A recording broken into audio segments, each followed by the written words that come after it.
जय हिंद। पिछली वीडियो में हम लोग संख्या पद्धति के कुछ थ्योरी जाने हैं, जिनमें से प्राकृत संख्या, पूर्ण संख्या, पूर्णांक, परिमेय संख्या, अपरिमेय संख्या तथा वास्तविक संख्या को अच्छे तरीके से डिफाइन किए थे और उसके उनमें कुछ जो डिफरेंस था हम लोग समझे थे। आज हम संख्या पद्धति के कुछ एग्जाम्पल्स करेंगे, जिसमें से पहला एग्जाम्पल है कि नीचे दिए गए कथन सत्य है या असत्य, कारण के साथ अपने उत्तर को दीजिए। इनमें से पहला है कि प्रत्येक पूर्ण संख्या प्राकृतिक संख्या होता है। प्रत्येक पूर्ण संख्या का मतलब, जैसे पूर्ण संख्या होता है 0, 1, 2, 3 ऐसे करके इन्फिनाइट तक। तो इसका कहने का मतलब है कि क्या हम ये कह रहे हैं कि प्रत्येक पूर्ण संख्या प्राकृतिक संख्या होती है। क्या ये प्राकृतिक संख्या है? नहीं। प्राकृतिक संख्या क्या होता है? प्राकृतिक संख्या ऐसी संख्या जो 1 से शुरू होकर के अनंत तक जाता है, उसे प्राकृतिक संख्या बोलते हैं। इसलिए प्राकृतिक संख्या नहीं है, तो ये असत्य है। ये क्या है?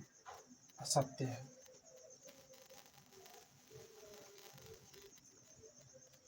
ये असत्य है। बोला कि प्रत्येक पूर्ण संख्या एक प्राकृतिक संख्या होती है, यह असत्य है। कारण पूछा गया है, तो कारण क्योंकि 0 प्राकृत संख्या नहीं है। 0 प्राकृत संख्या नहीं है। दूसरा है कि प्रत्येक पूर्णांक एक परिमेय संख्या होती है। पूर्णांक होता क्या है कि पूर्णांक जो निगेटिव भी होता है, पॉजिटिव भी होता है और शून्य भी होता है। तो कहा गया है कि प्रत्येक पूर्णांक परिमेय संख्या होती है। पूर्णांक जैसे -1, -2, -3, 0 हो गया, 1, 2, 3 ऐसे करके इन्फिनाइट तक। परिमेय संख्या का मतलब p/q कैसा होना चाहिए? p/q के रूप में। हमें पता है कि -1 के जो नीचे हर एक छुपा रहता है, कोई भी संख्या हो, नेचुरल नंबर हो, प्राकृतिक संख्या हो या पूर्ण संख्या हो या पूर्णांक हो, उसके नीचे एक छुपा रहता है। तो ये अब p/q के रूप में बन गया। तो जब p/q के रूप में बन गया तो इसे हम परिमेय संख्या कह सकते हैं। तो दूसरा सत्य है। दूसरा क्या है? सत्य है। कारण पूछा गया है, तो क्योंकि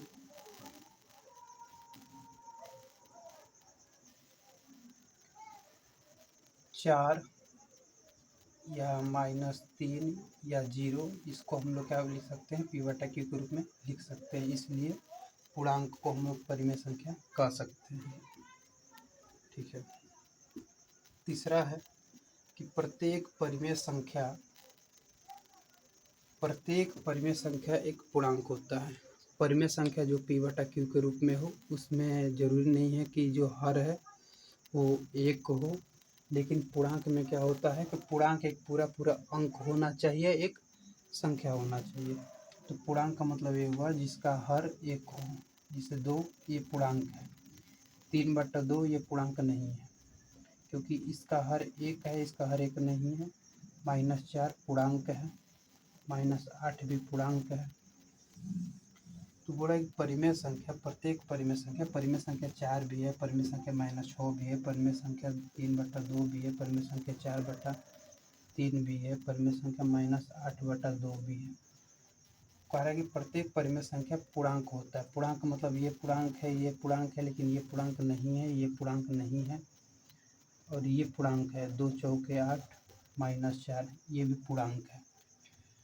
इसमें एक भी ये कह रहा है कि प्रत्येक परिमेय संख्या, इसमें प्रत्येक तो पूर्णांक नहीं है, इसलिए यह असत्य है। असत्य। कारण क्योंकि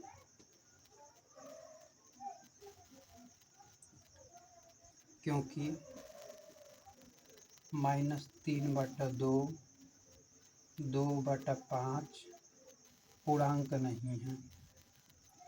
बहुत सारे एग्जाम्पल ले सकते हैं हम लोग, पूर्णांक नहीं है।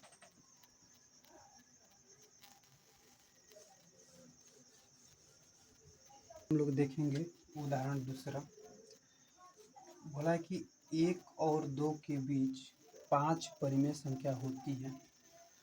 कोई भी 2 परिमेय संख्या हो, उनके बीच अपरिमित रूप से अनेक परिमेय संख्या होती है, अनंत परिमेय संख्या होती है। चाहे हम कितना भी परिमेय संख्या निकालना हो, 2 संख्याओं के बीच हम निकाल सकते हैं।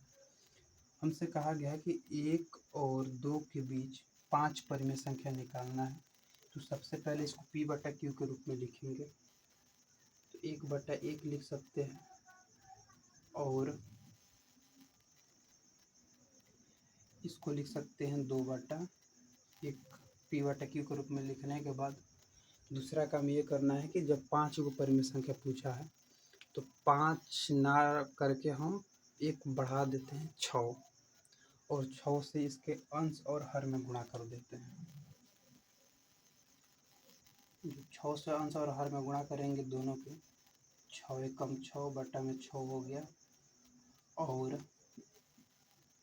6 दूनी 12 बटा में 6। अब इनके बीच जो हर तो बराबर हो गया, ये अंश 6 और 12 के बीच संख्या आती है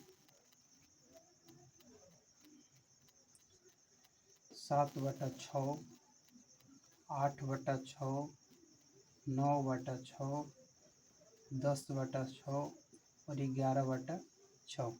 1 2 3 4 5 दोनों संख्याओं के बीच 1 और 2 को हम लोग 6/6 और 12/6 भी लिख सकते हैं। इनके बीच 5 परिमेय संख्या निकल गया।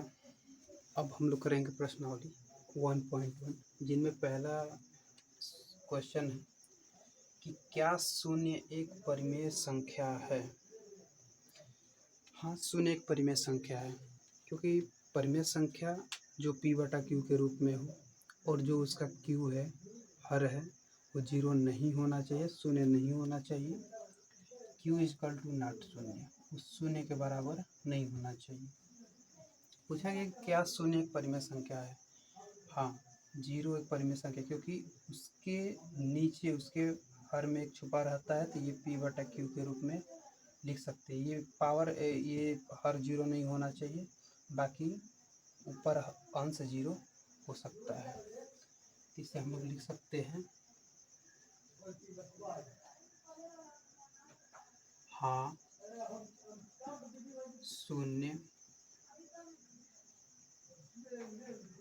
शून्य एक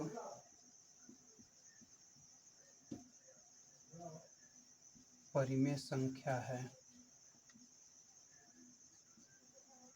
शून्य एक परिमेय संख्या है। बोला क्या इसे या P/Q के रूप में लिख सकते हैं। हाँ, लिख सकते हैं, क्योंकि 0 के नीचे एक छुपा रहता है, तो इसे P/Q के रूप में लिख सकते हैं। तो लिखेंगे, हाँ, इसे हम P/Q के रूप में लिख सकते हैं,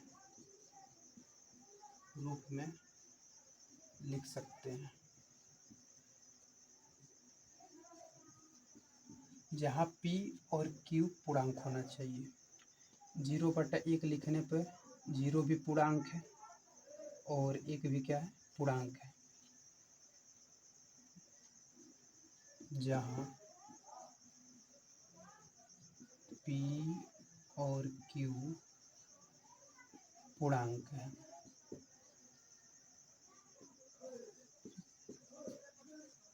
P और Q पूर्णांक है। इसमें दूसरा प्रश्न है कि 3 और 4 के बीच 6 परिमेय संख्या ज्ञात कीजिए। हम बताए थे कि परिमेय संख्या जो होता है, 2 संख्याओं के बीच बहुत सारी परिमेय संख्या होती है। तो 3 और 4 के बीच 6 परिमेय संख्या निकालना है। तो सबसे पहले इसको हम लोग P/Q के रूप में लिखेंगे।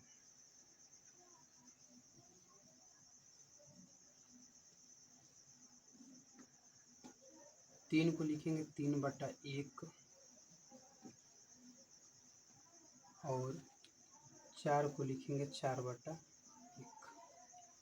इसके बीच 6 परिमेय संख्या निकालना है, तो 6 से 1 बढ़ा करके 7, 7 से हम इसके अंश और हर में क्या कर देंगे, गुणा। तो 7 का 21 बटा में 7,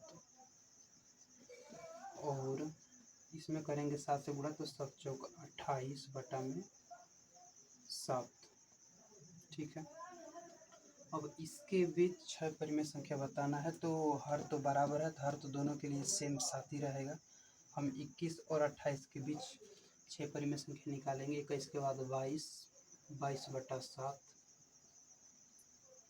23 बटा 7, 24 बटा 7, 25 बटा 7, 26 बटा 7, 27 बटा 7, 1 2 3 4 5 6। हम लोग 3 और 4 के बीच 6 परिमेय संख्या निकाल लिए हैं। नेक्स्ट है क्वेश्चन नंबर 3, 3/5 और 4/5 के बीच 5 परिमेय संख्या ज्ञात कीजिए। ठीक है, ये तो पहले से P/Q के रूप में है, तो हम डायरेक्टली इसे 5 परिमेय संख्या कहा गया तो एक बढ़ा करके 6 से गुणा कर देंगे।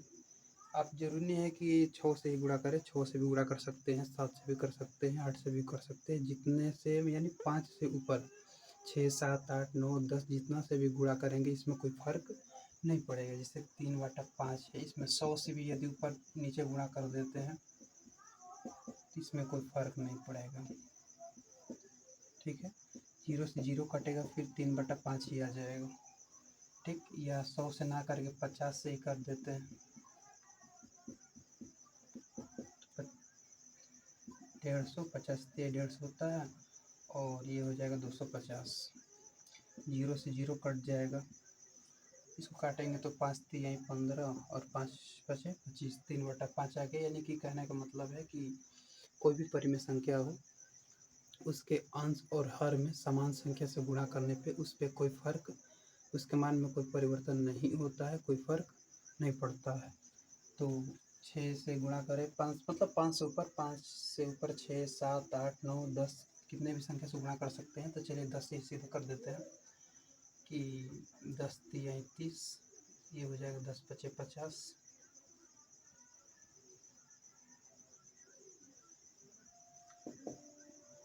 10 5 50, और इसमें करेंगे 10 से तो 10 चौका 40 और 10 5 50। हर तो दोनों के लिए सेम है, तो हम लोग 5 परिमेय संख्या निकालेंगे। 31/50, 32/50, 33/50, 34/50, और हो जाएगा 35/50। 1 2 3 4 5, 3/5 और 4/5 के बीच हम लोग 5 परिमेय संख्या निकाल दिए। ठीक है, नेक्स्ट क्वेश्चन है कि नीचे दिए गए कथन सत्य है या असत्य, ट्रू है या फॉल्स के कारण के साथ उत्तर दीजिए। इसमें से पहला है कि प्रत्येक प्राकृत संख्या होता है 1 2 3 ऐसे करके डर इन्फिनाइट तक। कह रहा है कि प्रत्येक प्राकृत संख्या एक पूर्ण संख्या होती है। ये बात सत्य है, पूर्ण संख्या होती है, इसे पूर्ण संख्या कह सकते हैं, पूर्ण संख्या इसे भी कह सकते हैं, इसे भी कह सकते हैं। ठीक है, तो ये सत्य है। ये क्या है, ये सत्य है। पूछा है कि कारण के साथ उत्तर दीजिए।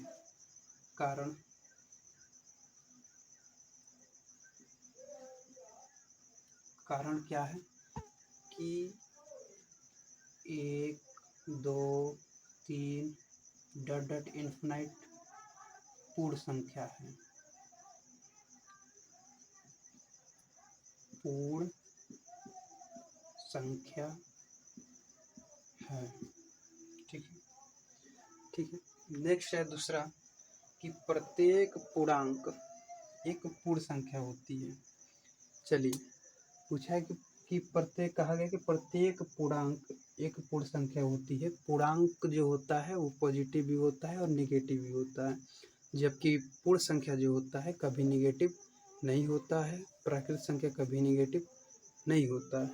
तो ये असत्य होगा, क्योंकि कहा गया है कि प्रत्येक पूर्णांक का मतलब धनात्मक को भी कहा गया है, ऋणात्मक को भी कहा गया है।